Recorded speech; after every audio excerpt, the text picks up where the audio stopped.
Welcome everybody to webinar 3 in the guided learning program for our data project. And this is our final webinar in this webinar series, and we have a really great lineup for you today. Some really interesting speakers.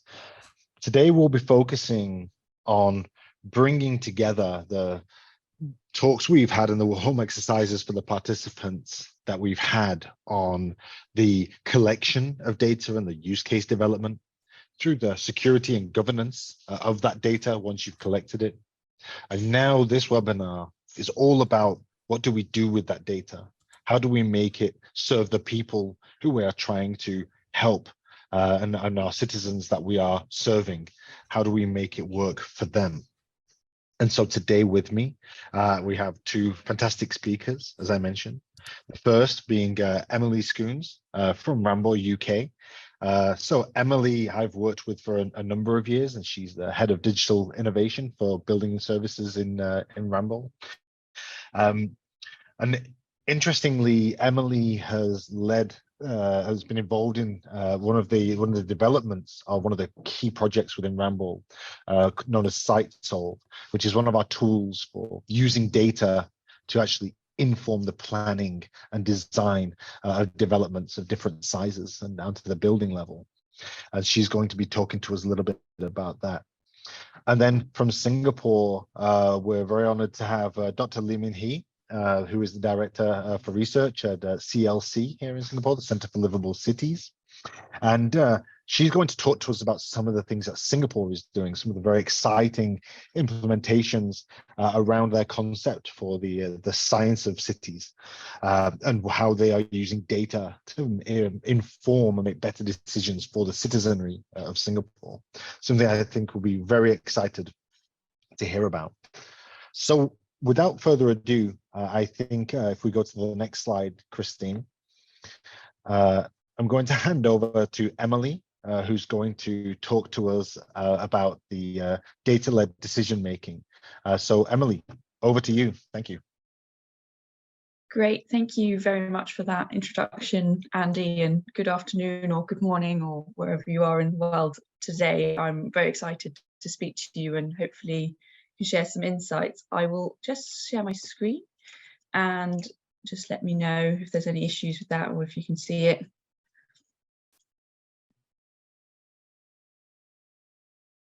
Yes, we can see that.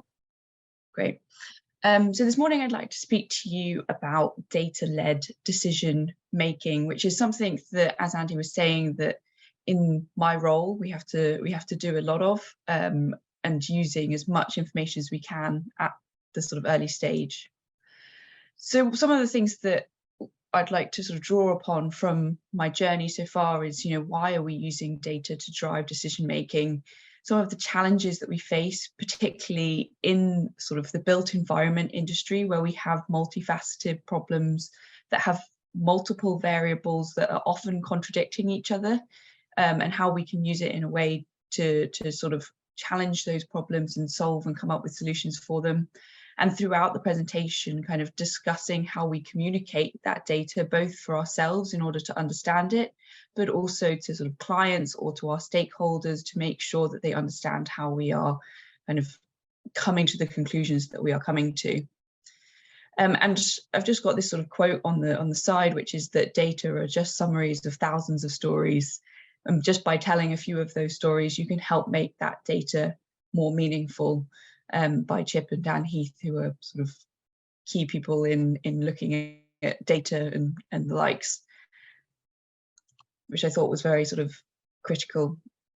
So one of the things that I want to start by discussing is, why do we need to use data? So quite often in built environment problems, construction issues, property developments, for example, at the beginning of the project, there is a lot of design freedom. We have the ability to, change designs, come up with great ideas, etc. But often those designs are coming up at times where there is little knowledge about the project. And as you go through the project, the kind of design freedom that you have decreases, but the amount of knowledge that you gain throughout the project has been increasing as you know more, you've done more surveys, etc. And this kind of creates a commercial tension, and it means that changes are sort of costly and a bit more time consuming to make further on in the design process.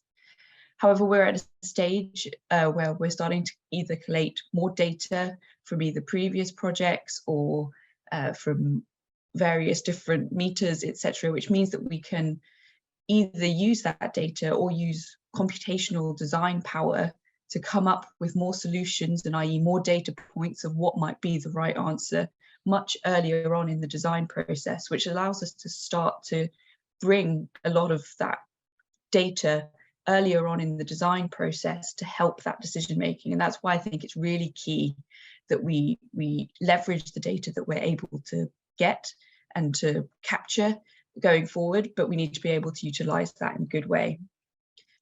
So as Andy mentioned, I've been involved in a tool called SiteSolve, which Ramboll initially developed, but is now been part of a new company called ViewCity.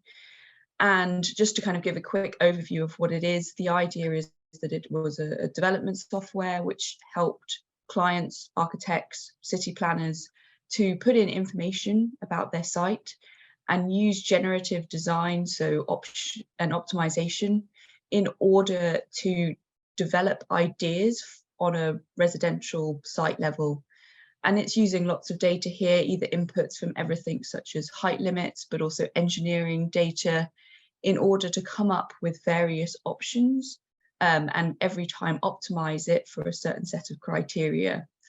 So for example, it could be optimizing to try and maximize the number of units, or in other situations, you could use it to sort of optimize for situations that have, what gives the best return, but also evaluate it based off sort of different values. So overshadowing which apartments have nice kind of views, and being able to use that data to communicate with clients to help them define their strategies going forward with their site. And as you'll see in a few case studies coming up later, also on a sort of more city or larger scale strategic level. So when we started out this journey, one of the funny things is that we sort of found out was that with this computational power, we were able to generate thousands and thousands of options for our clients. And I put the question out there of whether too much data is too much data. And I think in the back end, in terms of data to drive the decision making, there isn't too much data that you can collect. However, one of the key things that we learn is when communicating to your clients, there is definitely a part where there's too much data. They weren't necessarily interested in knowing 100,000 options existed. They wanted to know what are the key pieces of information that they needed to understand their strategy going forward. So one of the things that we started to do with SiteSolve for our clients was to curate the output a little bit. We were able to look at the data of all the options for the massing options that we could create using SiteSolve, and be able to kind of categorize them to show the different sort of strategic options. So for example, if they were wanting to understand how they could develop a site, it was if they went for a housing focused strategy versus a block focused strategy, what was the potential impact of that, and what was the kind of difference that made in terms of the number of units, for example. The other thing which I mentioned earlier was that quite often in the built environment or when designing a site, there is often conflicting factors. So for example, here in the UK, we were just trying to sort of maximize the units, and that got us a certain amount of numbers. However, we also try in the UK to reduce the number of north-facing single aspect apartments, which in the case for this site, actually optimizing to look south meant that you were looking at the river, it had nice views, but actually it also meant that the negative side of it meant that there was automatically more north-facing apartments. But what we were then able to do is optimize for both maximizing those south views and minimizing the north facing. And you can see the kind of impact that then has on the number of apartments. Now, none of these options necessarily were the options that the clients took forward, but it allowed them to kind of understand the potential impacts of trying different ideas and optimizing for different strategies, and also allowed them to kind of understand the potential impact that that might have on their numbers of units. Now, we have been able to use SiteSolve on a much bigger scale to help clients drive their sort of business strategies on a more city scale type level. So part of that is that with SiteSolve, what we can do is we can not just use it and the optimization criteria on one site, but on thousands of sites at the same time, with the idea that we can help clients to understand what sites they should prioritize or could prioritize, which ones maybe have less potential and they should avoid, at least initially. So one of the major projects that we were doing was for a transport company here in the UK, Transport for London, which looks at a lot of looks after a lot of the transport here in London specifically, and they were looking at over 2,000 plots of land. How many of units could be unlocked by developing on them? How many of those sites were cost viable, and how does this potentially change in 30 years' time? So for this, we were working with multiple different parties who were providing us data in lots of different formats, and different ways of accessing them. So Transport for London were obviously giving us our brief. Urban Intelligence were a tech startup who were providing us with the sort of red line boundaries of each site, but also information around what were the height limits of the buildings around it, other information such as how much of that site was in a flood zone, for example, lots of information such as that. We then automatically brought in all of that data into SiteSolve, and SiteSolve then started to automatically create options, running thousands of options for each site. And for each of those options, we were able to send certain information to Turner & Townsend, who are a cost consultant, who within milliseconds, because of their API, could send us the cost data for how much building that massing would cost. And then similarly, we had information coming in from HomeTrack, which was around the value of each of those apartments. And so we were able to actually optimize for return for each case that we were creating. And Hatchery Generous provided a kind of a value uplift for how those values of apartments might change in 30 years' time. And so for each of those sites, like I mentioned earlier, we weren't creating, although we were going through thousands and thousands of data points of options, we were only actually coming up with one optimized solution for each of them by the end. So in terms of scale, for each of those 2,000 sites, we were looking at 2,000 iterations of possible results and various different study cases, depending on current day or in future cases. And that meant that overall, we were running over 10 million options, which is a lot of data. So how are we going to look at that and give our clients the data that they needed in a way that meant that they could understand it? Some of the key kind of benefits, before I just jump into that, was that because in this case we had all the data that was coming in, both from the cost consultants, the value data, we in this case were able to optimize for return, which was really interesting on these sites because some of them are next to railways, for example. They have long and thin sites which aren't necessarily efficient, which if you just tried to maximize the number of units you fit on, actually a post-process to understand the return that was created was actually a negative one because of the uplift on facade costs or the various different inefficiency because of single-sided blocks, for example. But because we had all of that data and we were able to access it and utilize it, we could optimize for return. And actually sometimes on some sites, we're able to unlock it by showing that if you built less, you actually could still get a positive return, as you can see on the right-hand side of this slide. So the outcome of this was that we were able to create a kind of dashboard. And I think with lots of data, dashboards become more and more powerful as a ways of both communicating, but also analyzing the data that you have. And what it enabled us to do and our clients to do was to be able to start to filter that data so they could start to see, which of the sites didn't give them a return, which of the ones had a better possible return or number of flags, for example, potential issues that could potentially be possible, and be able to start to sort and see how it looked on a map and also see the numbers very quickly to drive their decision making.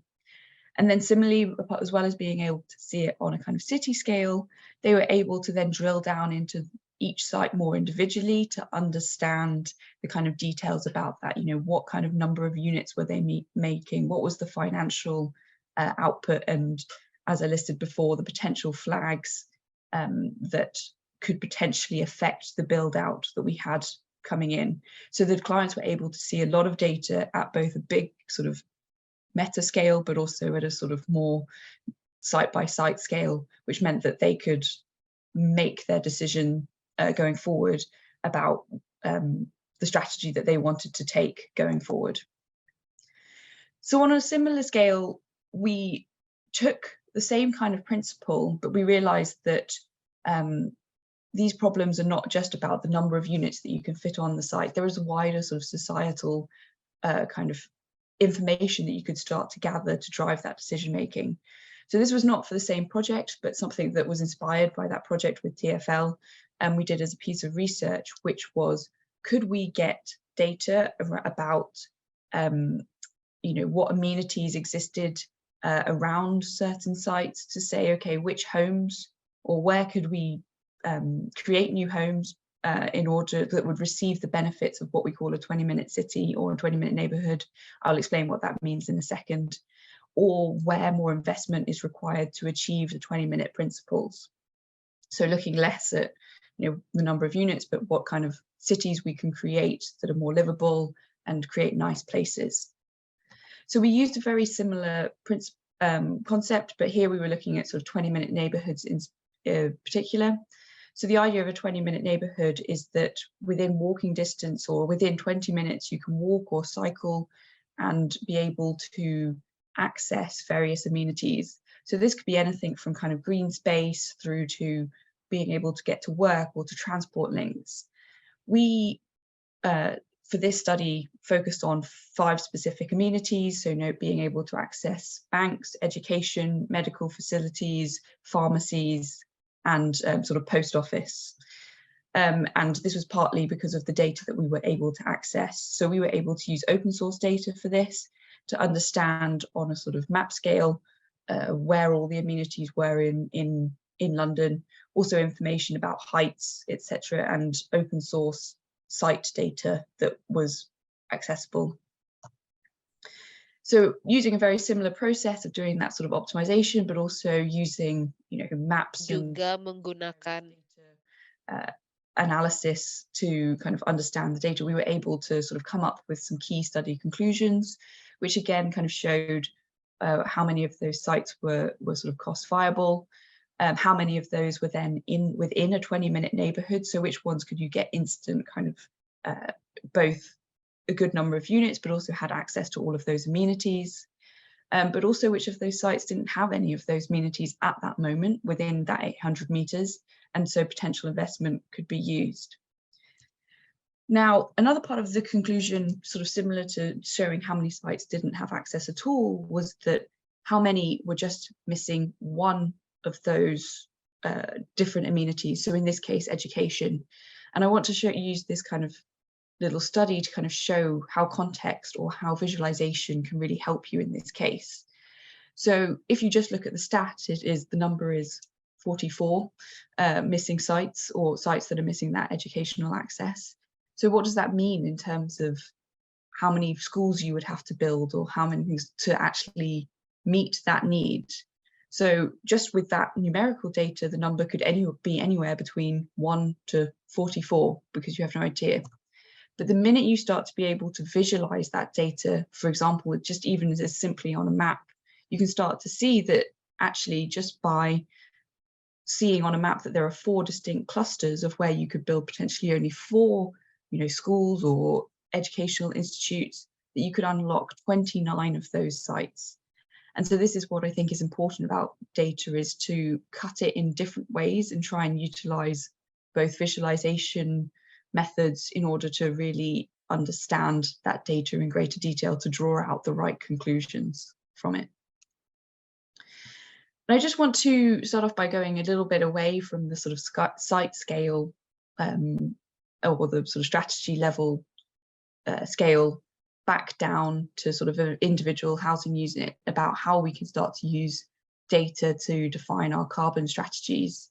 Here in the UK, there's a big push, and I think around the world, about obviously trying to get to net zero. And one of the key things that we have is that a lot of the buildings that are already built already are the ones that are going to be built in 2050. And so it's very important to start to look about retrofitting and how we can use data to understand how we can retrofit our buildings better.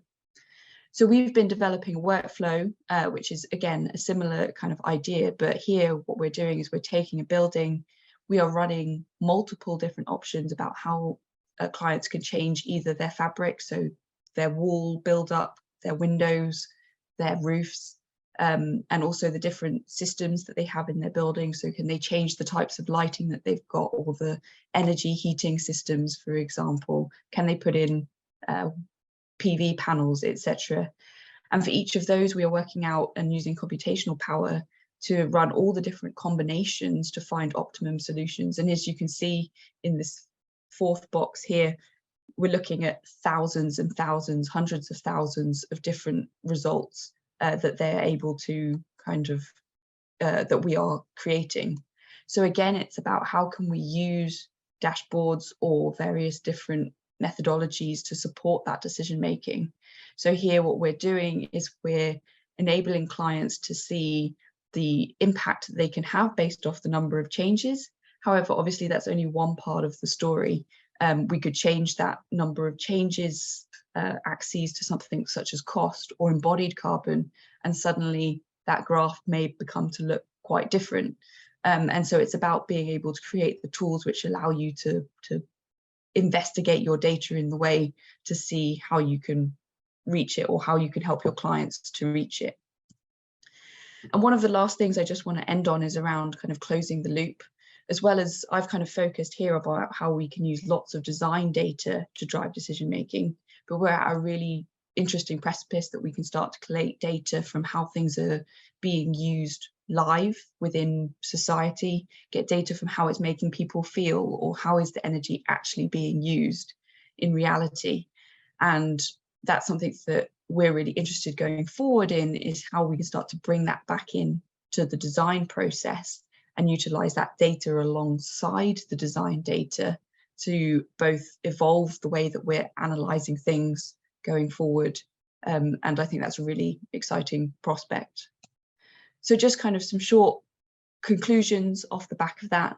I think it's definitely, we need to be leveraging data for decisions. It only can help what we're doing, as you can see by that quote by Charles Babbage, is that using inadequate data is much better than rather than using no data at all. We've got to start somewhere and keep building on that and keep learning. But it's key to understand the limitations of that data, and knowing where you're potentially blind from that data, and making sure that you try and understand that and not always taking it at face value. But as I mentioned earlier, the key kind of thing I think is to keep learning from it. We can take steps in each way, but if we keep learning from the new data that's coming in, that's when we can start to make everything really powerful.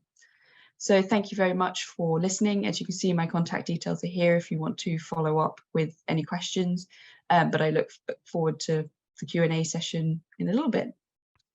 Thanks, Emily. That was a really great presentation. So thank you for sharing that. I really agree with your point around the idea that these tools that we create, they're not about replacing the process, they're about augmenting the process. And as you say, a human could never cycle through 10 million options, probably in a lifetime. So enabling the computers to do that, to get rid of the ones that really wouldn't work, and to allow us to focus on those other aspects that are more plausible. I think that's really, really great. I think also what was really interesting, you're right, you mentioned about too much data also, and I think that when we talk about big data, as you say, big data is good for machines, but not good for us, because of what we can interpret. We can't really comprehend big data. And I already know some questions have come in later for that as well in the Q&A session. So we'll really look forward to hearing your thoughts on that. But thank you for sharing. Super interesting study. So with that, then now we'll turn our attention to our second speaker, Dr. Lim Hee, and as I mentioned earlier, she's going to talk to us a little bit about the science of cities and the Singapore approach to using data to increase livability, sustainability, and resilience. So over to you, Dr. Lim. Thank you, Andy, and good afternoon, everyone. It is my pleasure to speak at today's webinar on analysis and decision making. Over the years, Singapore has recognized the value of being a living lab for urban innovations to inform planning decisions and to shape the city of tomorrow. With limited land and resources, we have to continue to improve and evolve as our city grows and matures. In this seminar, I will share on the need for a science of cities approach for urban governance and the key enablers for such a scientific approach. I will also share on Singapore's experience in leveraging scientific tools to help in planning and governance. In cities, people, urban systems, and environmental factors influence one another in emergent and unpredictable ways. As the eminent scientist, Professor Jeffrey West from Santa Fe Institute had said, we cannot make our cities work better until we know how they work. As cities look ahead, we need to recognize that we are living in a VUCA world, a world confronted by volatility, uncertainty, complexity, and ambiguity, with interconnected challenges such as climate change, changing demographics, aging population, among others. Furthermore, as cities grow and densify, the degree of integration and interdependencies between urban systems multiply, but individual behaviors continue to unfold in emergent ways. We can neither tinker with just one system nor neglect bottom-up self-organizing behaviors. Livability, sustainability, and resilience are pressing complex challenges. As we look ahead, we will need to tackle issues such as the trade-off between urban greenery, built spaces, resource circularity, climate change, among others, problems that are all interconnected. We can no longer break down these challenges into small parts and tackle them in silos. A system of systems approach contributes to evidence-based urban planning.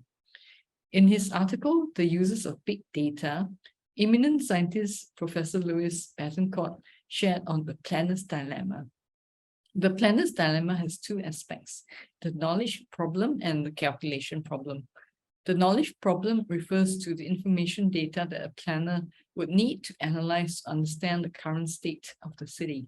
However, the calculation problem is more challenging because regardless of how much data a planner may acquire, it is impossible to accurately predict the city's trajectory due to the large amount of variables and self-organization within the city. Governments often make decisions and develop plans and policies under conditions of incomplete information and uncertainty. The challenge for the planner is then to make plans and policies that are robust while having consistent transition management, even as assumptions, conditions, and technologies change. Hence, adaptive planning has to be supported by key enablers such as big data and the integration and coordination of people, firms, and organizations.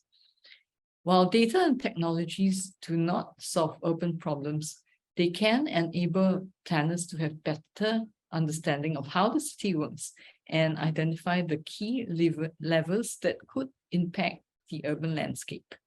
This would help policymakers know when and how to intervene to respond fast enough before more variables or complexities set in. Singapore and in many cities around the world are in a much better position today to manage the complexities of our built environment. Where earlier quantitative studies were methodologically challenged by the lack of data, the world today is one of data abundance and increasing computational capacity. The Singapore Smart Nation initiative is an exercise to systemically capture the data created by agents like people, public and private institutions, markets, and networks. Their interactions contribute to the creation of what we now refer to as big data. When combined with high-performance computing, increasing powerful data analytics and artificial intelligence, such big data can provide useful insights to new patterns and trends.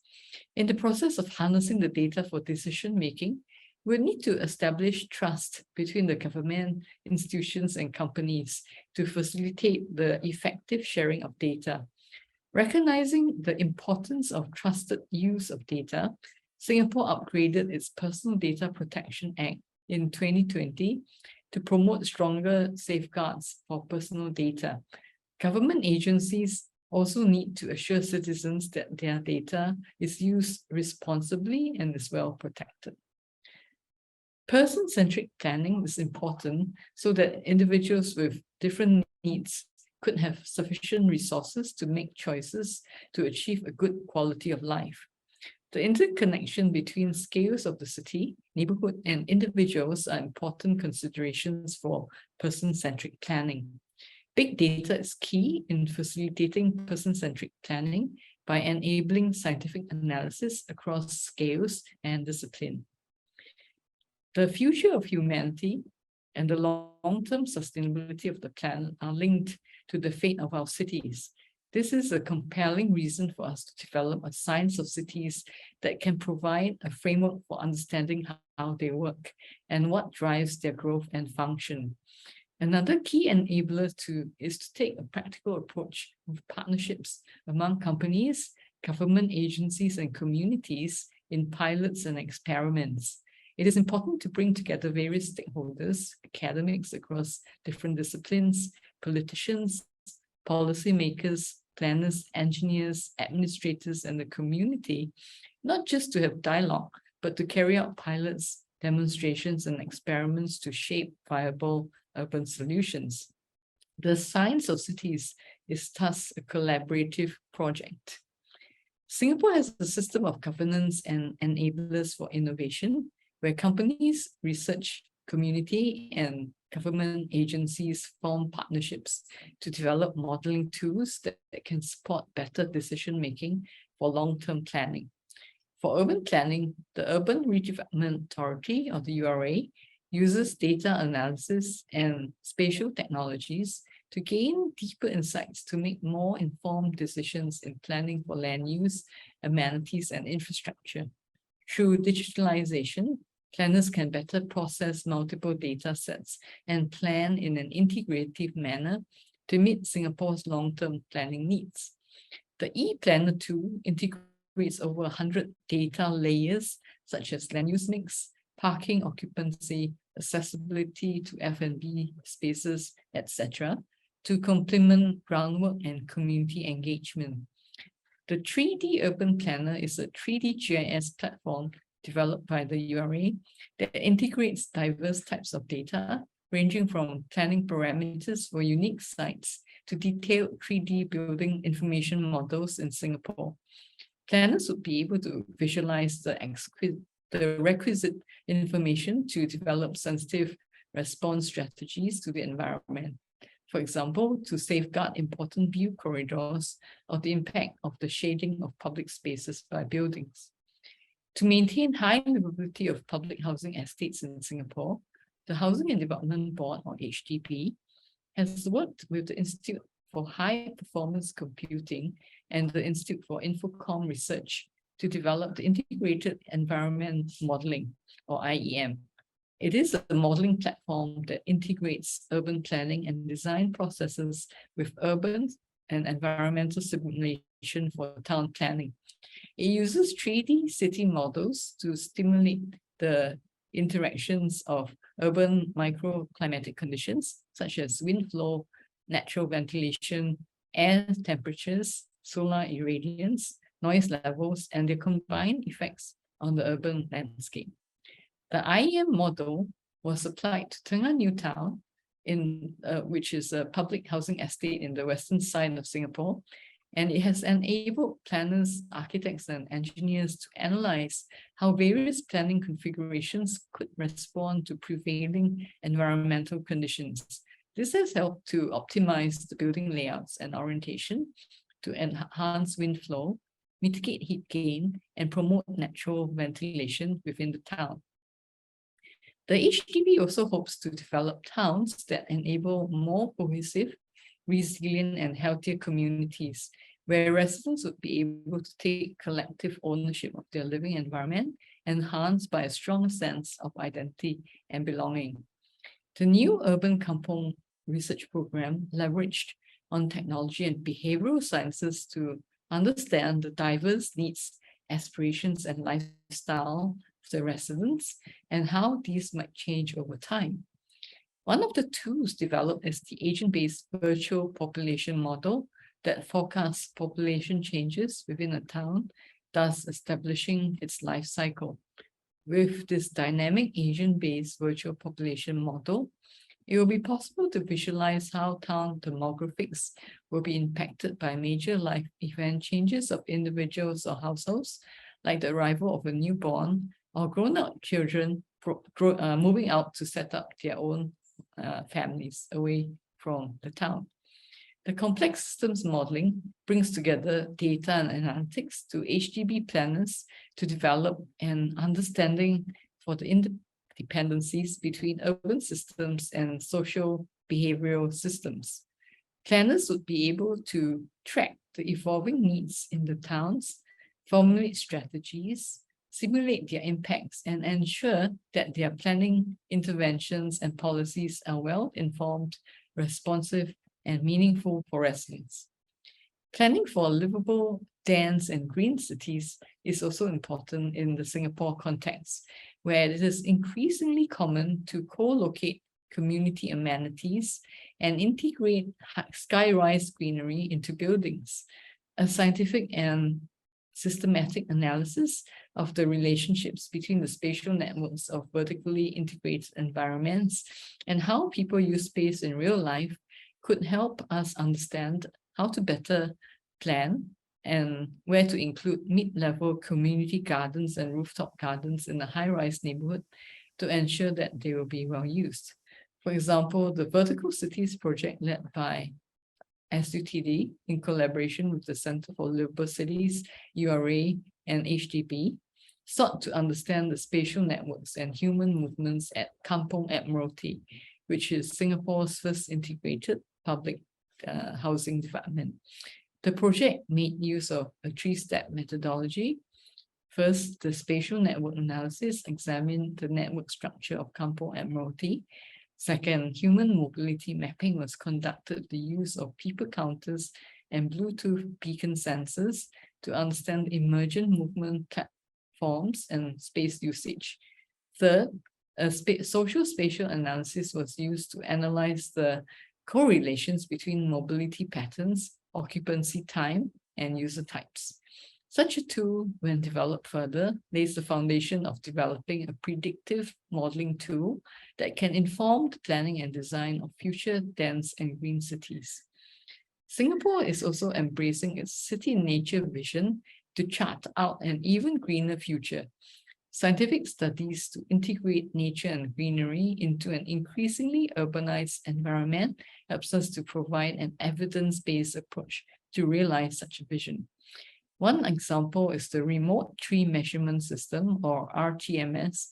This system uses light detection and ranging, or LiDAR, scans and machine learning to remotely map the locations of individual trees and extract tree measurements.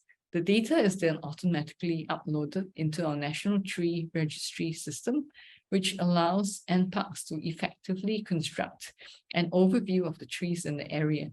The RTMS will reduce the need for landscape workers to undertake laborious field work to inspect trees and manually update tree records.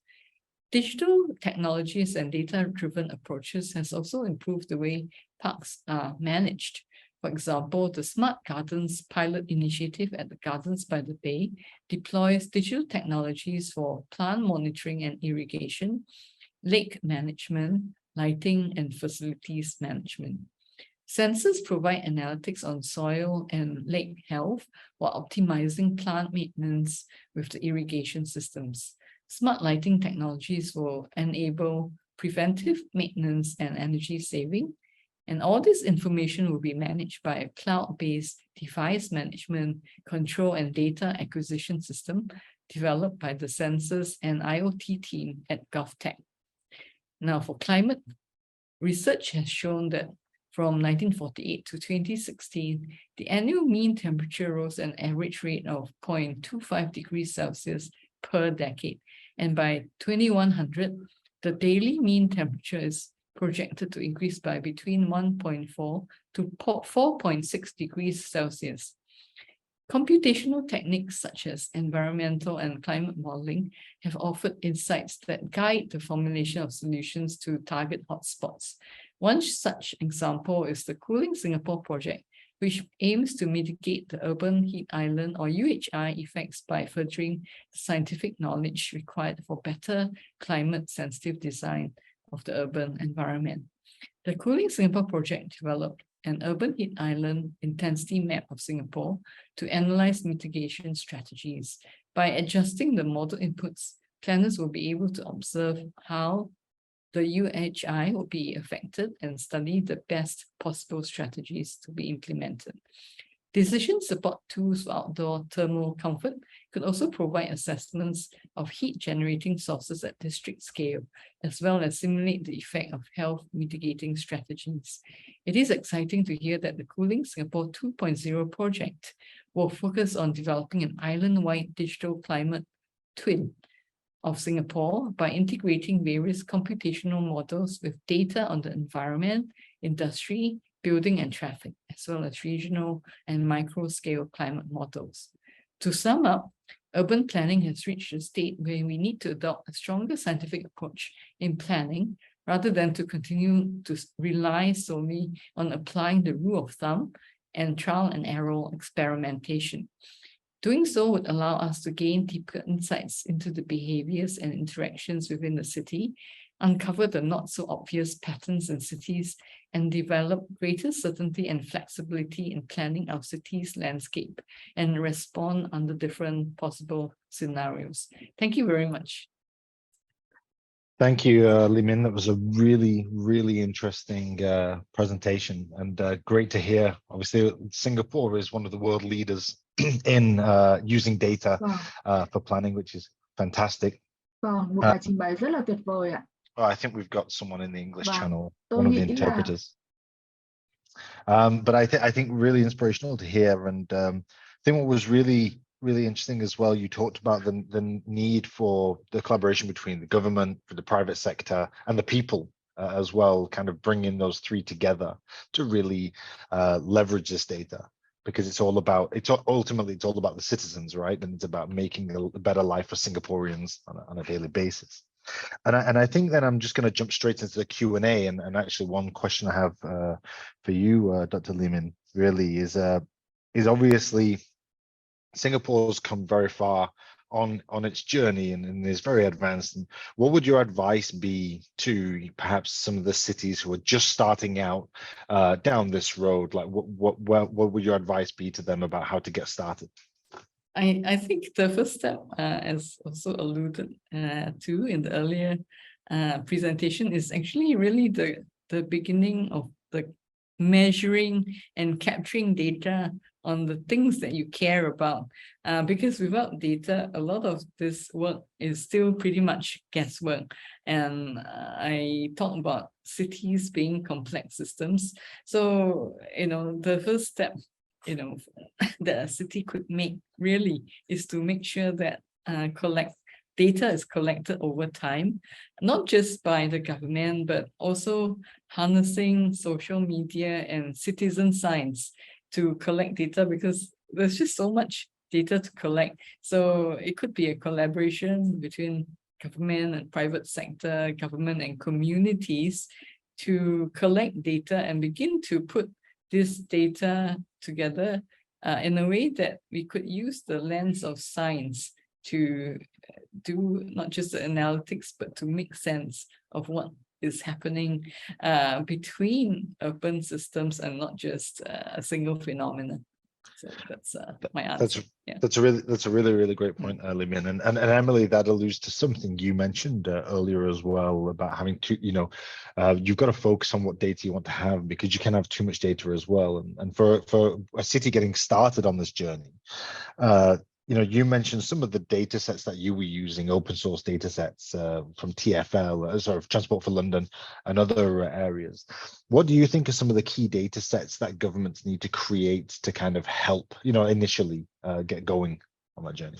Yeah, it's a good question. I think it ultimately comes down to what is the question you're trying to answer a little bit, and starting with a kind of focus around what thing are you trying to solve, and then working from that to work out what data do you then need, but with the sort of foresight of knowing that, as sort of Dr. Limin was sort of saying, was that sometimes there are things that you don't know about things, how they're actually used. So be aware that you may think that you need data source X, Y, and Z to understand your problem, but there actually may be a series of interconnected things to the problem that you're trying to solve that you don't actually know yet. So just be aware of that it might be wider than you think initially, and there might be other factors at play. So maybe even think about what the next step out after those initial direct data sets as well.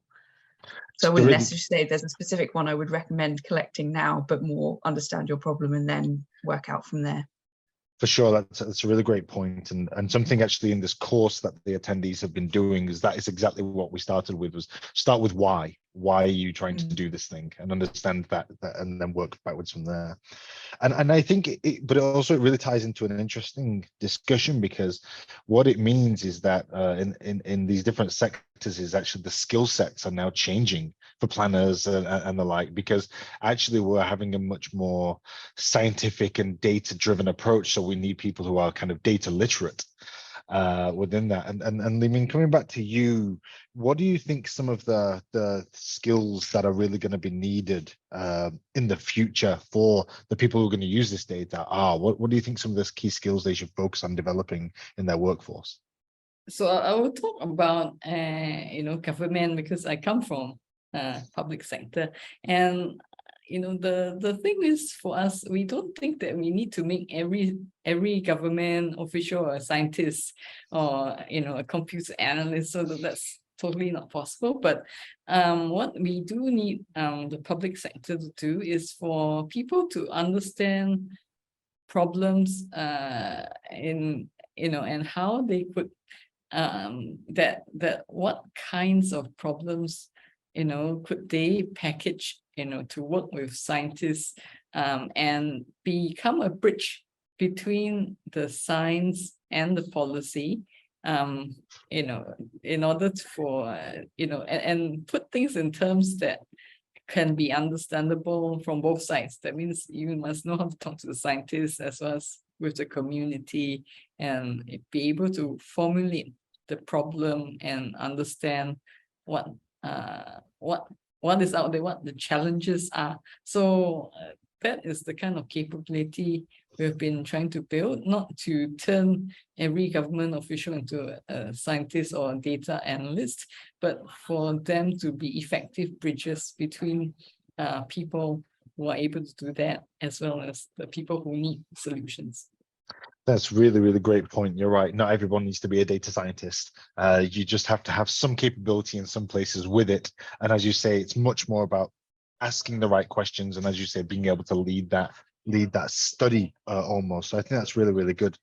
Can you maybe elaborate a little more? So apologies, there's a bit of distraction here in my office. That's my apologies for that.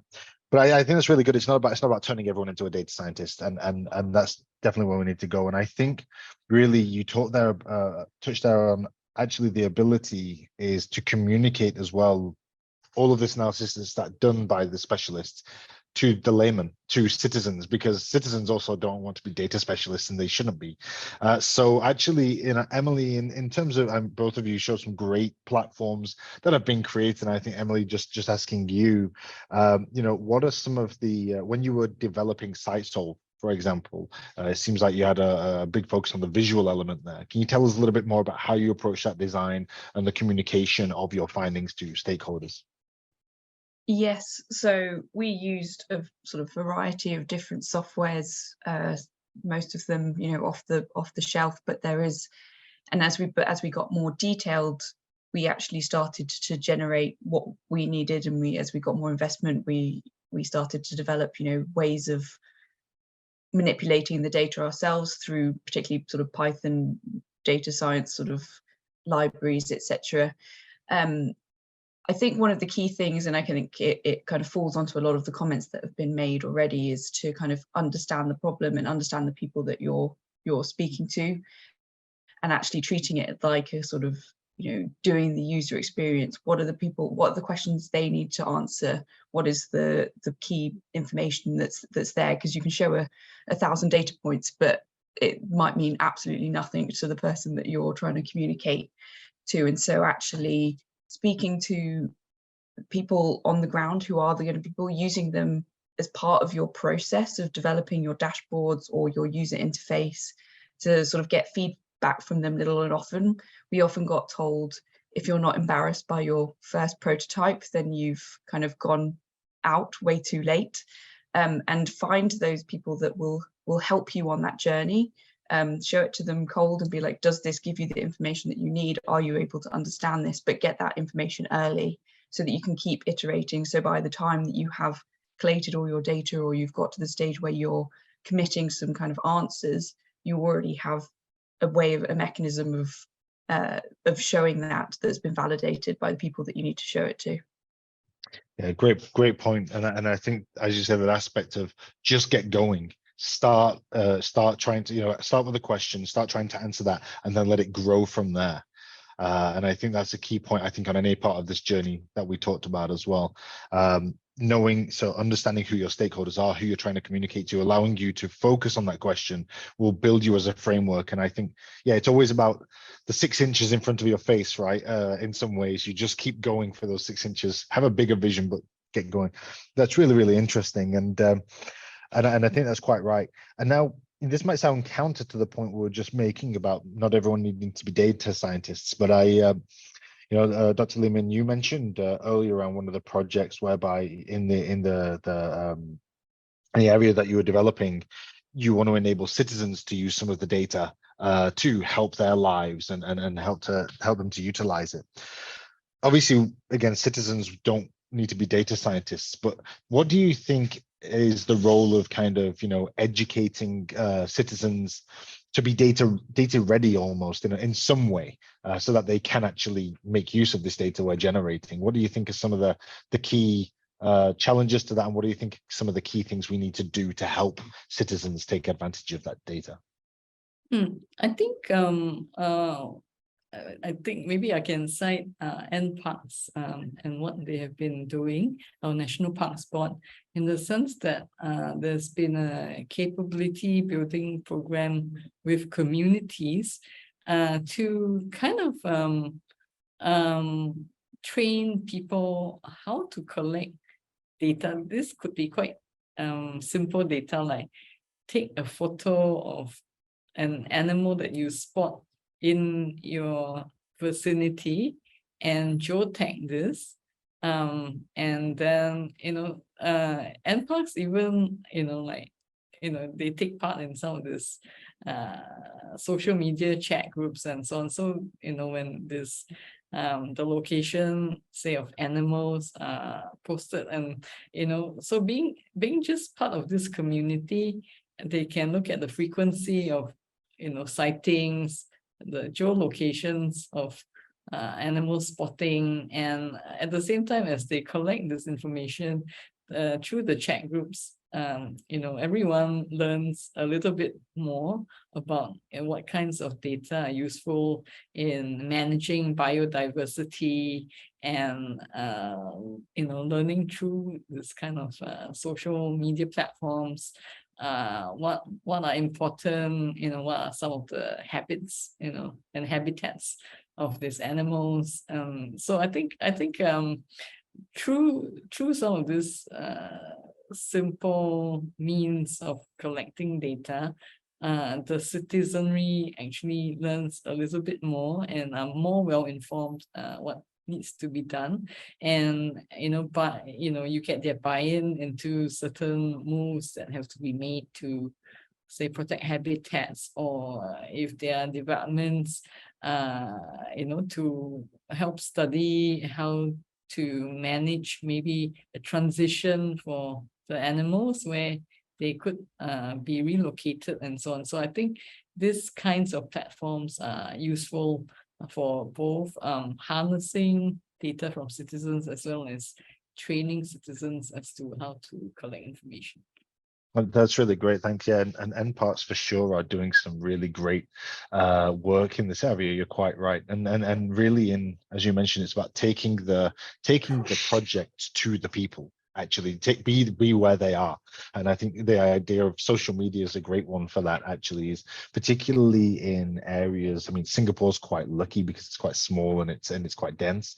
But I think particularly for some of the cities involved here that can be quite spread out, actually bringing together people on social media and then using that as a data source is, as you say, it's very quick, it's very easy, and also your citizens, as you say, when they're involved, they have the buy-in, and they become a sensor almost as well, for you. And I think you're absolutely right. The community engagement is absolutely key to ensuring that understanding as well. So that's really, really fantastic, and thank you for sharing that. I think that's really, really great findings. So actually, in terms of questions from me, that's all the questions I have. I'm going to just have a quick look at the Q&A and just see what are some of the questions there. So I think, Dr. Limon, there's a question here for you.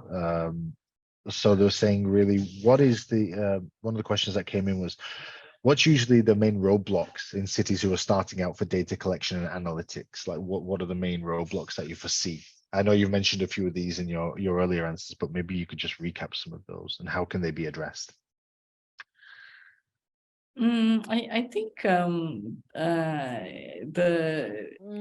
the collection of data is, I mean, there's endless data to collect. I think Emily also alluded to that. So I think there needs to be some guidance as to what data sets would be useful to collect. Let's say if you do want to create more sustainable communities, like, are you able to collect data on the overall on water usage, electricity usage, waste collection, and so on? I mean, they sound pretty straightforward, but it is actually uncommon to collect data, especially at the district scale.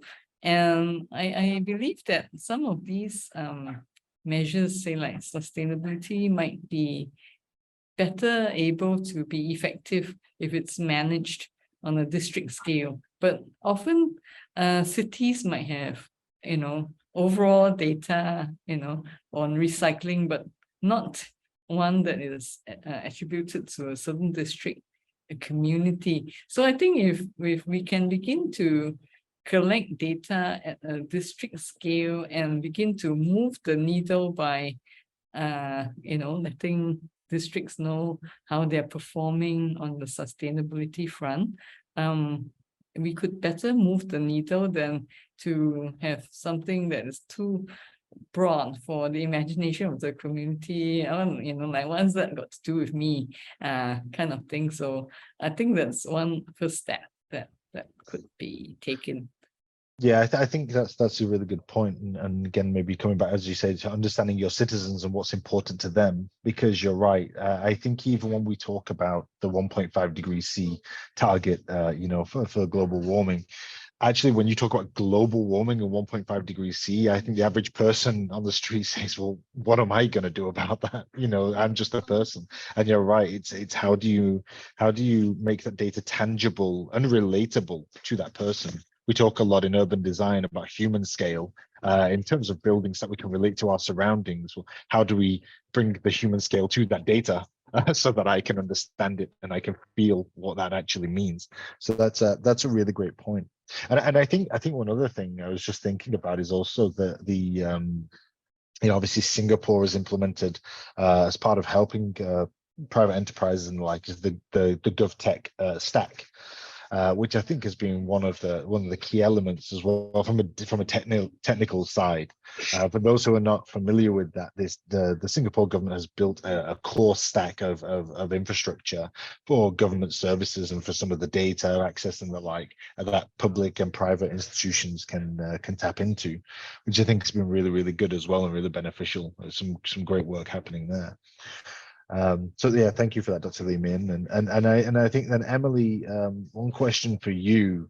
One of the questions here is saying about, we talked about off-the-shelf solutions and they're not accessible to everybody. People operating with different budgets and different constraints. What are some of the kind of ways you think that people can get started, perhaps if they don't have the budget to buy an off-the-shelf system, but also can't immediately go to a all singing, all dancing platform? What would your advice, and are there any resources that you're aware of that can kind of help people get going on that? Yeah, that's quite a difficult one, and it again sort of depends on the question that you're asking. But even sort of simply starting with something such as Excel or any kind of sort of numerical one that can draw graphs is a good start, but just realize that you might be only seeing one dimension with a sort of 1D graph. I think with the way these kind of things are going, it is worth investing in software that or in skill sets externally, internally, that can help you to start to sort of manage and visualize that data and cut it in different ways. We personally use, for example, Power BI, or I know there's also, depending on the skill sets that you have, there are a lot of sort of open source codes for how you can do sort of early stage sort of machine learning or visualization of data through various kind of libraries that exist. However, I think as you start to evolve more and more, it's definitely worth sort of investing in some of those off the shelf type pieces, because you don't want to reinvent the wheel of something that's already kind of doing a lot of that stuff and has already dealt with a lot of the challenges that you deal with data. But simply starting with a single graph or a few graphs that you can look at and just making sure you can see the interplays between them, it just might take a little bit more kind of manual intervention as part of that process. Thanks, Emily. That's really great. And I think there's a lot as well that's being done as well in terms of open source platforms now for like AI, for example. So I know for like Python, Google have their I can't remember the name of their platform now, like their version of a Jupyter notebook that you can code online with no software installed, and there's free tutorials about how to utilize machine learning in an open source way, right? So I think you're right, even starting with Excel, but even you can then take it into some of those areas too. Which is, I think sometimes people, when they hear the words machine learning and AI, they think there's very expensive or very difficult solutions. I think there's a lot out there as well now, for sure. And I was going to ask as well. Of course, you mentioned about external resource there as well. I do believe that the private sector has a big role to play here, and they can be your friend very much in this area as a government agency. And I know that's something Singapore has utilized heavily as well. How do you think we, perhaps incentivize some of the private sector to get involved with this and become a partner along the way? And I'll open that question to both of you as well. So please feel free to jump in. Maybe I'll start first. I think I would put the question as one about data sharing, because I think it's currently a lot of data rests with government, but also a lot of data is generated by private enterprises. When, like, for example, if you run a food delivery service or a ride-hail service, inherently you are generating a lot of data. This data is actually very useful for agencies to actually plan, but this data is private data and they are usually not shared, and that is a problem. At the same time, government does collect a lot of data that could be shared in some way with the private sector or with people who do want to build apps. And we have actually put out quite a lot of this, like for example, in the LTA data mall, people could use the data to build apps upon, and it has been quite popular. But you know, there could be better protocols for sharing of data between private and public sector in order to facilitate enterprise as well as to facilitate planning and policy making.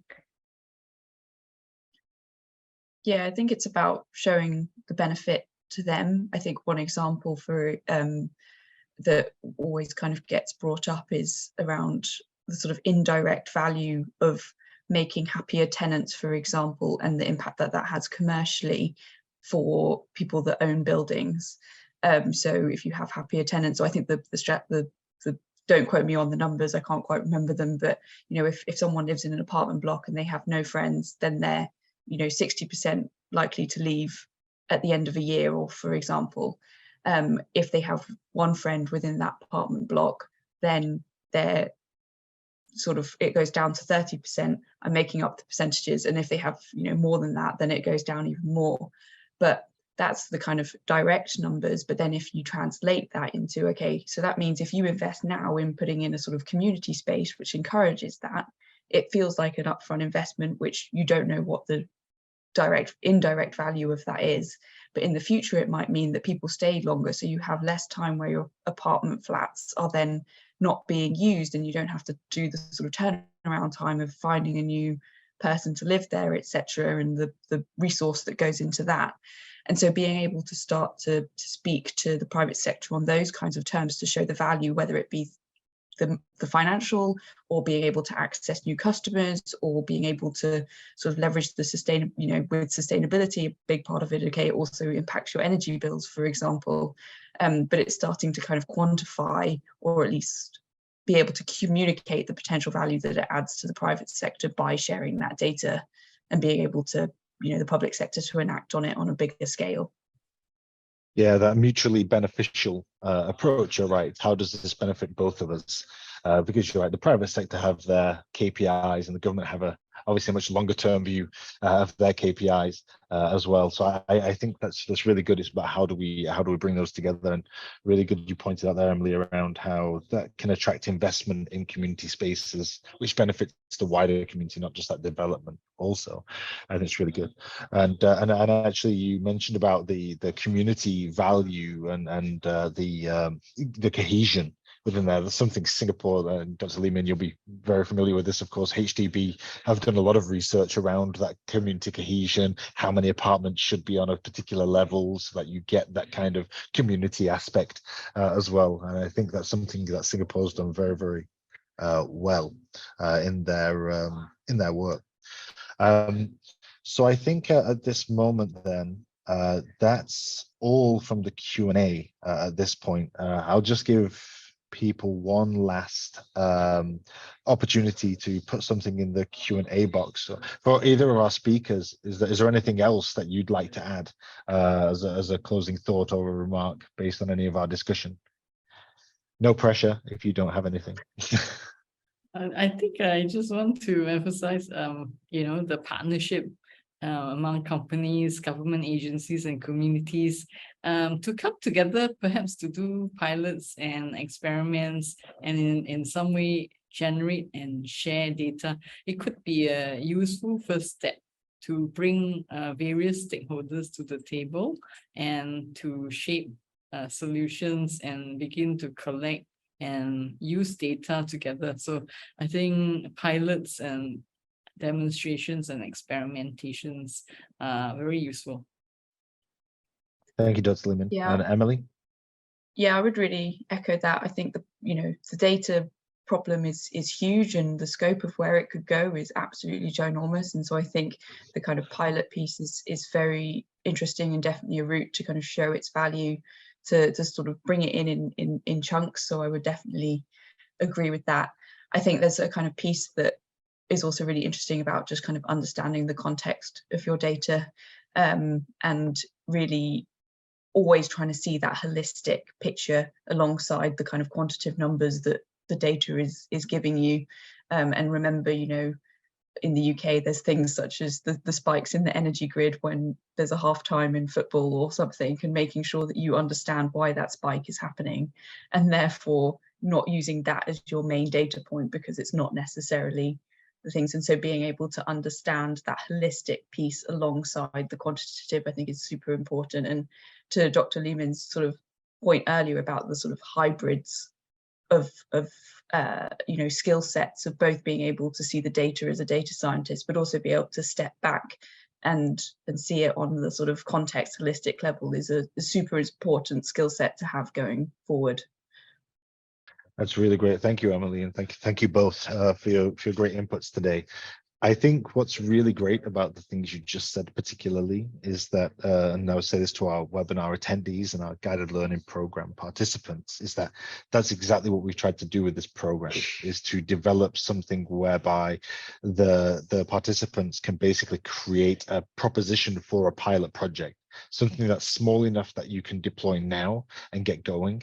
Maybe identify a public sector partner and take it to them and discuss how you get that funding with internal stakeholders and the like. And as you say, just start. That's the key, really, is to pick something and get going. And then the rest you have to figure out as you go. So that's really, really wonderful. So I do see, there's one last question, and this will be the very last question for today.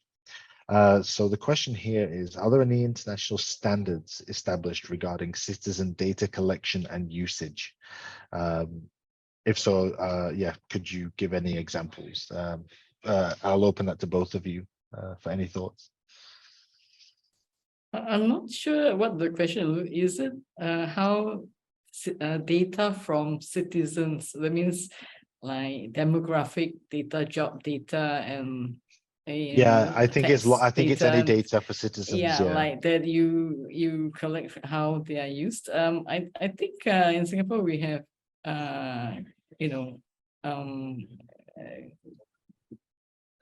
quite a lot of laws in place, which I alluded to in my presentation earlier, to protect citizen data. This is actually taken very seriously, and it pertains even to any email that you send out that contains citizen data in the public sector. So I think there is a very good standard in place. I'm not sure about international standards, but I think it varies from country to country. But I think what is important is to make these rules well known, so that that this data is used responsibly and usually anonymously as aggregate data, so that it could help in policy making. So I think certain principles apply, and transparency, responsibility, and trustworthiness are actually key principles to the use of citizen data. Yeah, great. Thank you, Dr. Lehman. And I agree with you. I think it's more of a country by country approach. And I would say as well, Tushar, who asked the question, if you refer back to the previous webinar that we had on data governance and security, and in the workbook there, you will see some of the approaches to this that different countries are taking. But I think you're right, Dr. Lehman. It's about a common sense approach that allows people to feel that their data is safe. And that, as you say, you as a data holder have a great responsibility to protect that data and to use it in a way that is meaningful and appropriate for them. And we always say the principle is, collect the minimal amount of data that you need so that you don't unnecessarily expose people to things. But wonderful. So I'd just like to thank our speakers once again. So thank you, Dr. Lehman and Emily. We really appreciate your insights today. Thank you for speaking with us. Thank you so much. Thank you. Thank you, Emily. And so moving to the next part of the presentation, just on this, yes, you can rewatch or download all of the materials from the webinar series using the QR code here and by visiting our website, which is on screen now, and this will be published later. Next slide, please, Christine. You can give feedback as well on this with the QR code. We are keen to learn and to try and improve on this program. This was our first year running this guided learning program, and so we would love to know more about what you would like and what you liked about the program and what you didn't like about the program. We'd love to know both. You can email the ADB email address, which is shown there on the right hand side for your attendance certificates for this webinar also. If we go to the next slide, please. I think we have some key dates as well, Christine, right? Do we have the key dates in this webinar deck? Thank you. So just some key dates for upcoming meetings. So for the GLP participants, on the 5th of December, we'll be having our home exercise 2 catch-up session and check-in workshop. So the time shown here on the screen. On the 6th, we'll have the same working with Indonesia for that one. So Philippines on the 5th of December, Indonesia on the 6th of December, and then concluding with Lao PDR and Vietnam on the 7th of December. So that's your opportunity to ask questions about the governance and security aspects.